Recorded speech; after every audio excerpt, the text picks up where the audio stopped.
God has not forgotten his promise towards you.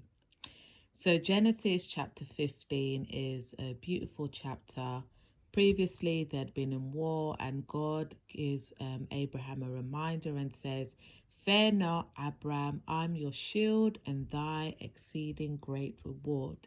So as I read this, I just also remembered how it's so important for us to make our requests made known unto God.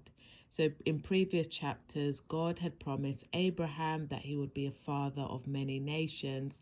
And Abraham at this point, expresses his feelings to God. In verse 2, he says, Lord God, what wilt thou give me, seeing as I go childless, and the steward of my house is in Eliezer of Damascus. So Abraham is telling his request to God, and then God reassures him and basically says, look at abroad, look towards heaven, look at the stars. And he basically says that the stars in heaven will represent his family. So it's very important for us when we're going through times where we're waiting to call upon God, as it says in Philippians, be anxious for nothing, but by prayer and supplication with thanksgiving, let your requests be made known unto God.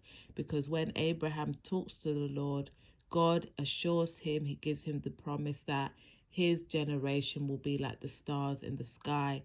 And then in verse 6, Abraham holds on to this promise. He says, and he believed in the Lord, and it was counted him for righteousness. So as we call upon God and as God reassures us with his word, let us believe in him, and by faith, God will fulfill the promises that he has given to us. But as we wait upon the Lord, let us trust in him.